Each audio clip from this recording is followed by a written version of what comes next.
Hello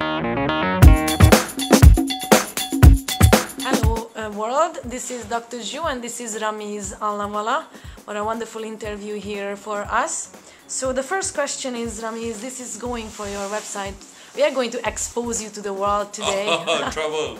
Trouble. So basically this is how it goes. What are the major problems in Pakistani companies, as you say?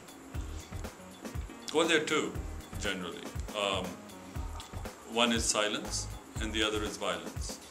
I find that a lot of executives are very timid and they really don't bring up the real issues.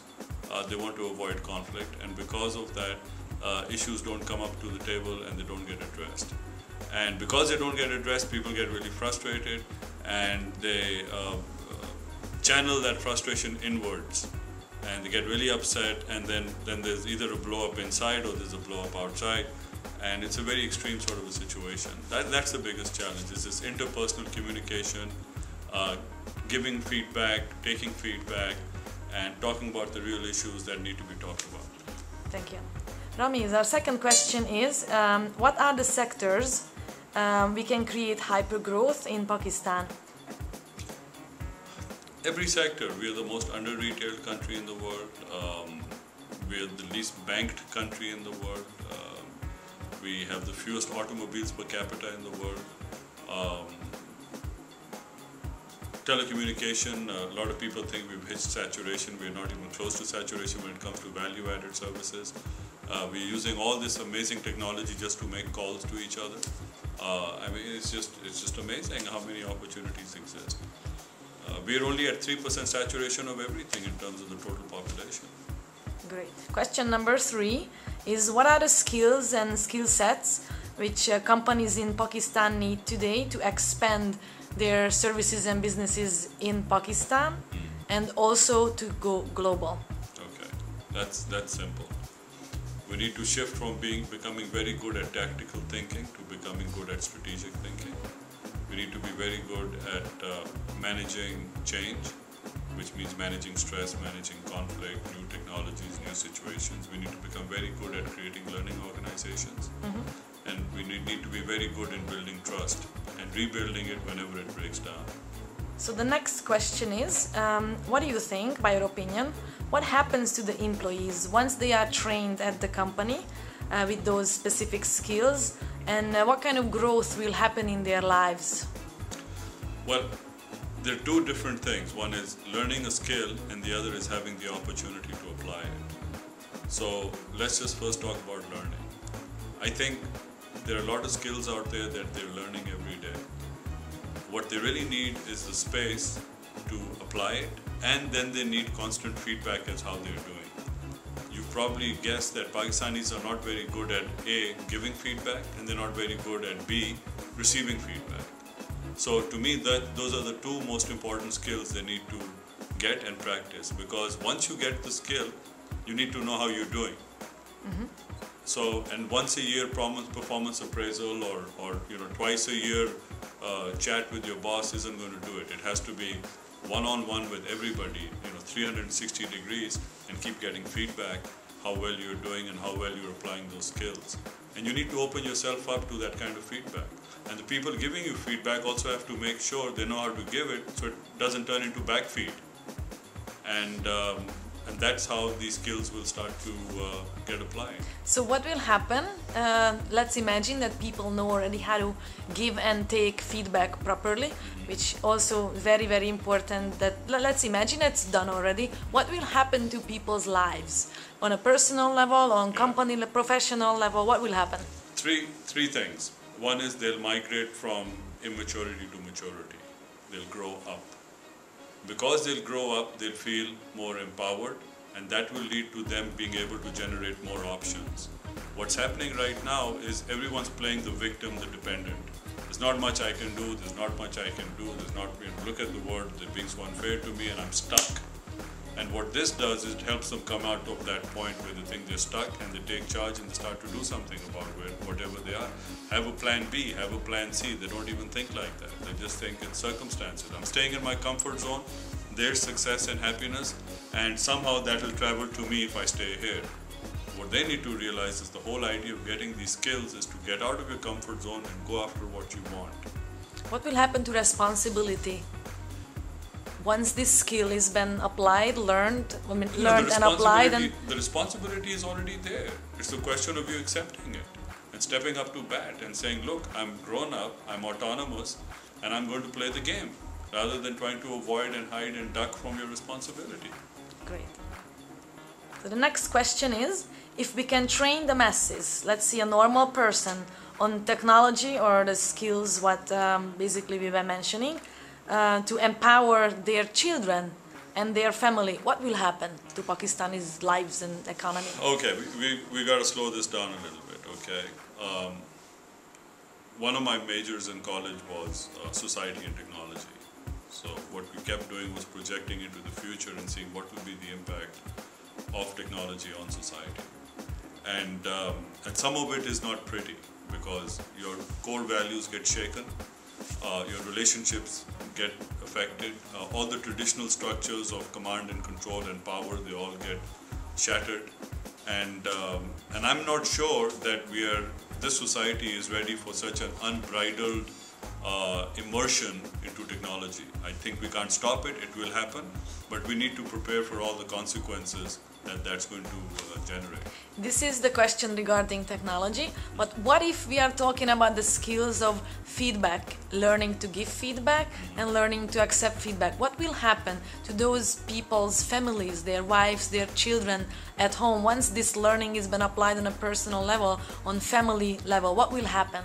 Well, I think what's going to happen is there'll be more open, direct, clear communication, more dialogue, and there'll be less reliance on my way or the highway. I think the traditional power structures will become more aligned with participatory principles. I think families will become more participatory. It's not just one person who says, I know what's good for you, because they'll realize that because of this technology, it's a very complex world, and they need everybody on board, and they need to consult everybody in the family, they need to take everybody's opinion, and I think the traditional power structures will be modified. Mm-hmm. So what will happen with parent and child, child and parent relationships, and what will happen to marriages, basically, once people learn to communicate their feedbacks, by your opinion? I think that will strengthen the marriage, and the power between the parent and the child, that's already getting adapted. I mean, right now you look at the typical children who are technology savvy, and the parents are sitting somewhere in the room very proud of, look at my son, he's got his own computer, and they have no clue what the child is up to, and so they're two parallel universes right now. But once the parents become technology savvy, then they can speak the language, they can see what space are these children occupying, and then perhaps veer them away from all the toxicity that's out there and bring them back to some productive use of this technology. And what will happen? But right now there's more abuse of this technology than use coming out of it. And what will happen, by your opinion, to children who've been grown up by receiving proper feedback on their performance? What will happen to their adulthood compared to now? I think that's self-evident. I mean, whenever you look at people who constantly get feedback, their performance keeps increasing, and the day that feedback stops, the performance takes a nosedive. So can we expect that once the parenting changes a little bit towards children, the new generation will actually turn Pakistan around, or could that be? Pakistan's already turning around. It's already turned around, and it's already turning around. The only thing that keeps us from seeing that is, if you want to really see Pakistan turning around, go out there, observe businesses, observe streets, observe neighborhoods, and turn off the television. Then you'll see the real Pakistan. Right now, what's happening is it's all getting crowded because of this amazingly out of control media that is not providing information, it's providing excitement, titillation, and entertainment at the expense of brand Pakistan. And people are now focusing so much on what's wrong that they have lost sight of what's working. And I see an amazing amount of stuff that's working right. If you even look at the typical Pakistani and you look at all their habits, you break it down, he probably only has 4 or 5 bad habits. All his other habits are outstanding. Look, Zsuzsanna, There is no law enforcement here. Okay, you can commit any crime and get away. It is amazing at the low level of crimes in this country, in this city, 18 million people or 15 million people, and look at the amount of violent crimes, hardly any. Sure, you have your occasional street crimes and well, not more than occasional, and your carjackings and phone jackings, but that's not the public. Those are just a few organized gangs, very well organized gangs. But generally, people here they have amazing habits of self-regulation. They don't need a legal system like you have in the West to catch criminals. This is not a nation of criminals. Yes, thank you. The next question is, once companies start training people within their perimeters, how is it going to affect the person's life in terms of making more money, being more mature, running into less problems, and reach hypergrowth? Why do we train people? So they learn something. Why do we want them to learn? So they change. Why do we want them to change? The $1 million answer here is so they can become more productive. So anytime you bring people into productivity, you're going to have all those improvements in one's life.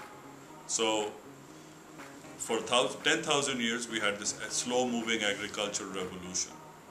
Then for 250 years, we had this fast-moving industrial revolution. Then for 30, 40 years, we had this very fast-moving information revolution, which I think has now ended. Now for the next 20 to 25 years, we're going to enter the productivity revolution. The people who are good at that will get ahead of the game. The people who miss the boat on that, no matter how bright, how talented, how many resources they have, they're going to fall out. So what organizations and institutions in Pakistan have figured out is we need to make people more productive. It doesn't matter how intelligent they are, how hardworking they are, how lazy they are. The $1 million question is, how do we make them more productive? And if the training can be linked directly to productivity, there'll be amazing benefits and dividends. And if it's not directly linked to productivity, game's already over. Right. So do you think that actually translates into saving money once a person becomes more productive? I'm not sure. On the company's side. I mean, productivity is the sum total of everything. Reducing waste, living within your means, producing more, and spending less. Expending less, spending less, wasting less. So you've got to look at both sides of it to become more productive. You bring in more and you consume less and less to bring in more. That's how you would define productivity. So yeah, savings is one end of the productivity equation. The other is to bring in more. So you bring in more customers, you bring in more revenues, you bring in more products, you bring in more people, you bring in more technology. You've got to keep bringing more and more, but at a lower and lower cost. So you become more productive. Yes, I see a lot of wastage here, so this is why I'm entitling this question to to ask your opinion about that. Well, that's one of the 3 or 4 bad habits that we have. I think God gave us so many resources that we became very careless with it. So He gave us a lot of water, we became careless with it. He gave us a lot of coastline, we became careless with it. He gave us a lot of fish, we became careless with it. He gave us rivers, we became careless with that. He gave us fields and crops and agriculture land, we became careless and lost it to salinity and waterlogging and so on and so forth. He gave us natural resources, minerals, we became careless with that. We would have just been a lot better off had we not gotten anything, had we been Japan. Then He gave us a lot of very talented people and we got careless with that. So I think having a lot of resources is a curse. Your genius comes out when you don't have anything. I think genius gets wasted if you're blessed with a lot. Look around you. You see success in this room, in this house. If any of this was handed over, it would be the end of this success because they would waste it. But you got to struggle for everything. A plant has to, if you give a plant its roots water right there, it won't grow tall. You give it water away from the roots travel to the water. Then you have a strong plant because the roots have spread out. Right. And that's been our curse. We were given too much. This is a land of abundance. And we wasted it. So now we've created scarcity artificially, and hopefully we'll snap out of it and then create abundance. But it's unfortunate we had to go through that cycle of abundance, scarcity, abundance. It would have been smarter had we had abundance, abundance, abundance.